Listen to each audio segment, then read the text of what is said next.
Bonjour, c'est Lionel, le baladeur au fil de l'eau. Le Petit Morin reste une charmante vallée très bucolique. Voici le 3e film que je réalise sur cette rivière de 86 km. Nous y verrons un cours d'eau un peu plus large, mais serpentant dans des vallons étroits. Les villages nous montrent de belles surprises, comme à Saint-Cyr-sur-Morin avec son musée, ou même dans cette ville, on nous parle de la vie nocturne des Montmartrois. Nous passerons également à l'abbaye de Jouarre, puis nous terminerons à la Ferté-sous-Jouarre. Bonne découverte! Nous allons donc suivre le Petit Morin en partant de Sablonnières, puis ce sera Orly-sur-Morin, Saint-Cyr-sur-Morin, pour terminer à la Ferté-sous-Jouarre. Première partie de la balade, Sablonnières, Orly-sur-Morin.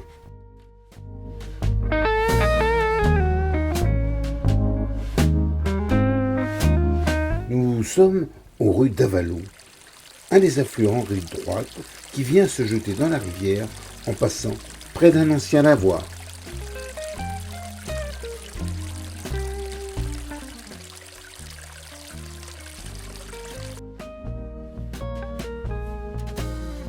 Les fermes se raréfient.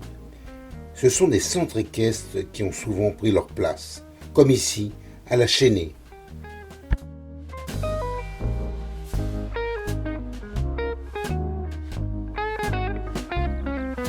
On voit que la vallée irrigue une bonne terre à blé.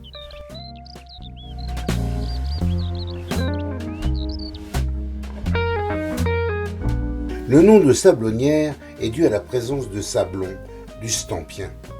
Ils ont d'ailleurs été exploités. On les retrouve ici, dans le lit de la rivière.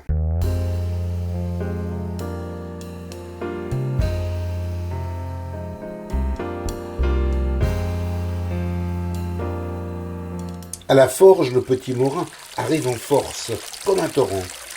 Après une petite marche, passant de l'altitude 87 mètres à celle de 80 mètres. Cette force motrice a longtemps été utilisée dans les moulins, comme celui ici, dit moulin coton, où l'on broyait du grain pour faire de la farine.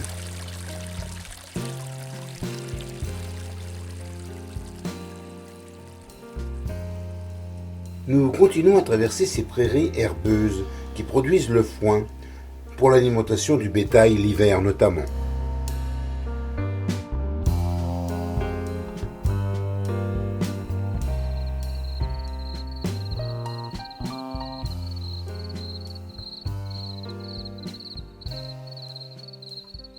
Nous sommes effectivement dans une fameuse zone d'élevage, la Brie laitière.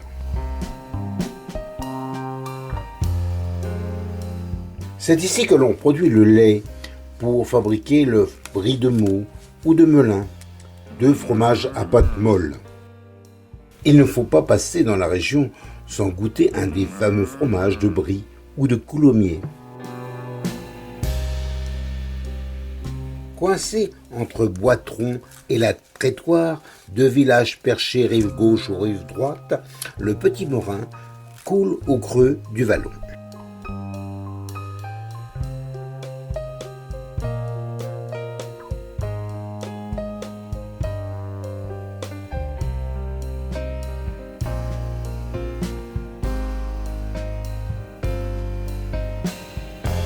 Puis nous passons à Orly-sur-Morin, bourg rural, mais il ne reste qu'une seule exploitation agricole. Elle a vu donc sa surface cultivée augmenter. Jolie maison, bien arrangée. La mairie est une construction de la Troisième République, où l'on a concurrencé l'église en y mettant un clocher très laïque. La pierre meulière est une roche de surface dans la Brie, très utilisée pour la construction.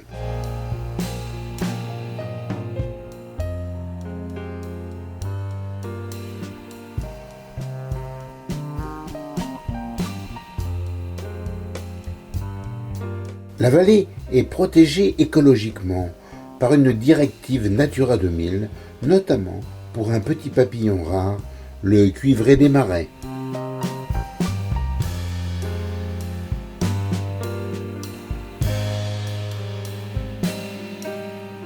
L'église de Orly-sur-Morin est dédiée à saint Pierre et saint Paul.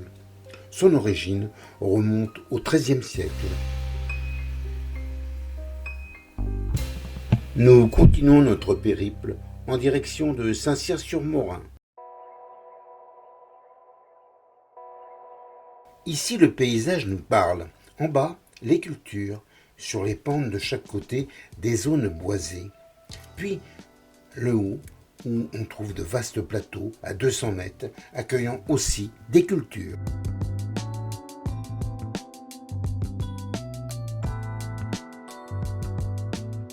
À Saint-Ouen, il y avait également un moulin dont il reste quelques traces industrielles, comme des vannes de régulation, du bief, le canal d'amener d'eau. Le Morin est parfois inaccessible, car il est non domanial. Seuls les propriétaires ont accès à la rive.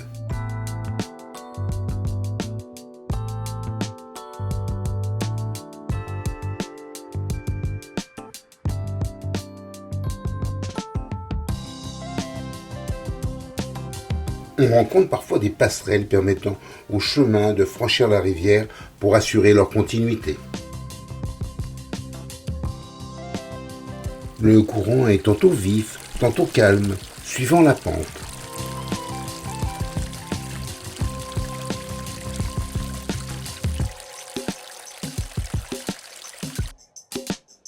Un cachalot au détour de 2 routes nous rappelle que Saint-Ouen-sur-Morin était un lieu de culture de l'osier qui était tressé pour faire divers objets de vannerie.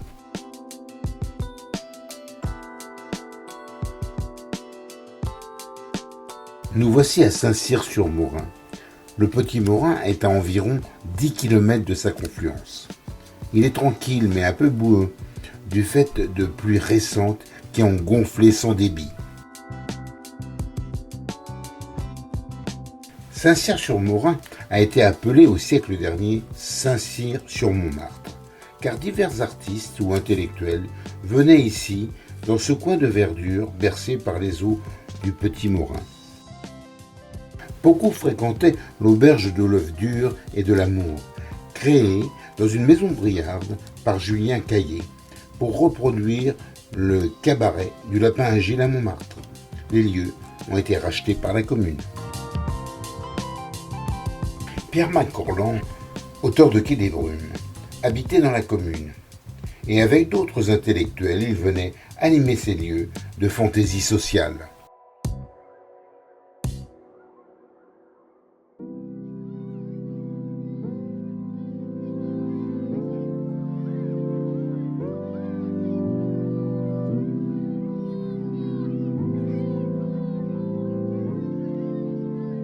Un important musée de la Seine-et-Marne accueille curieux et visiteurs pour montrer la vie rurale d'antan.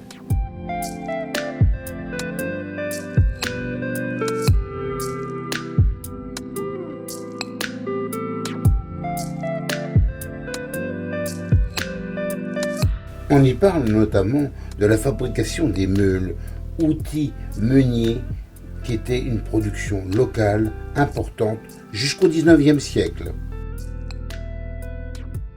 Nous continuons notre cheminement le long du Petit Morin dans les zones de culture, car le secteur reste fortement rural à 70% de terres agricoles ou de forêts. Il continue vers Jouarre, serpentant dans cette vallée étroite et profonde.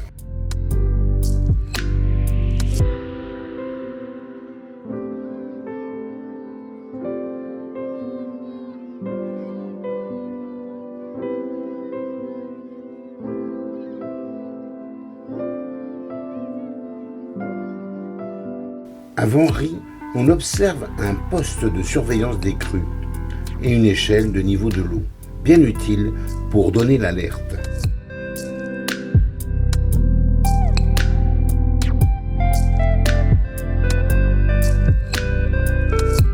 Le village de Vanry est très calme mais fleuri. Depuis Courcelles, sous Jouarre, On peut grimper dans le village de Jouarre pour contempler un site religieux historique. Plusieurs monuments y sont remarquables, par exemple une abbaye fondée en 630 par Odon, un proche de Dagobert. On y voit également l'église Saint-Pierre et Saint-Paul avec une belle croix monolithe du XIIIe siècle. On peut également visiter la fameuse crypte de Jouarre qui date de l'époque mérovingienne, datant donc du 7e siècle. Ici, deux cryptes se succèdent avec des colonnes gallo-romaines. Divers tombeaux ou cénotaphes des fondateurs de l'abbaye y sont exposés.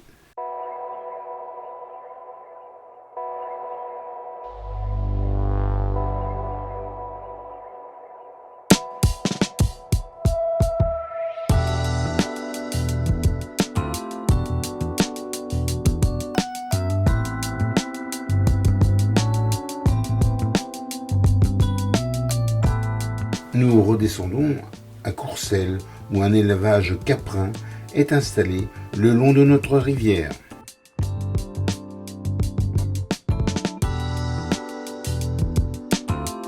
Nous arrivons à la Ferté-sous-Jouarre, passant au moulin Comporte, qui a lui été reconverti en logement.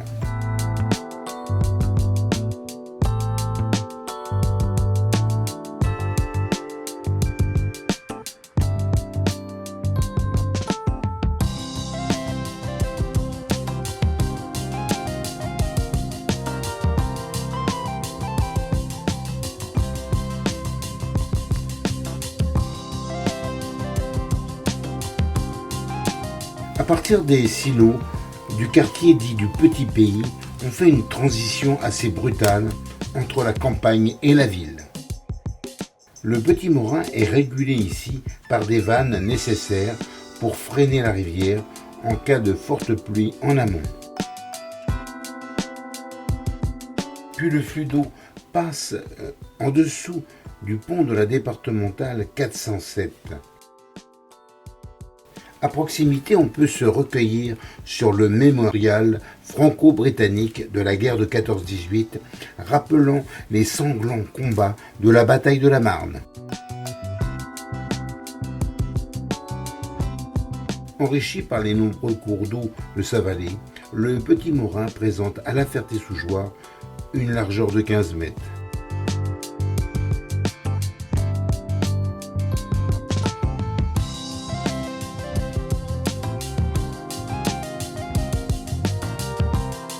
Il se jette enfin dans la Marne au bout de 86 km de sinuosité sur les plateaux Champbenoît et Briard, en face du port de Plaisance.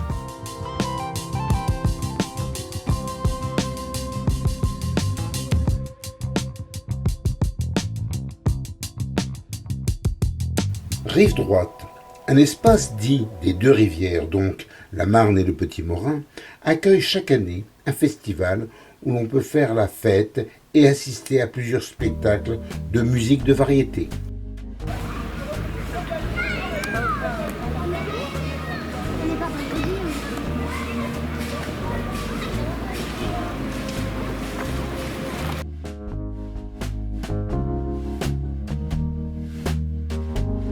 L'hôtel de ville est un beau monument de style néo-gothique de 1885.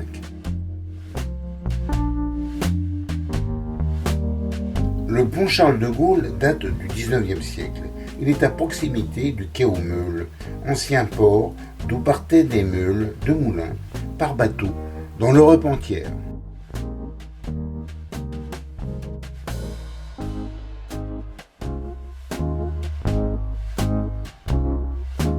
Ce sont sur ces images des restes de fortification de la Ferté-sous-Jouarre que je vous quitte. J'espère que ce petit film vous a plu et n'hésitez pas à le liker. À bientôt pour de nouvelles balades le long des rivières de l'Île-de-France.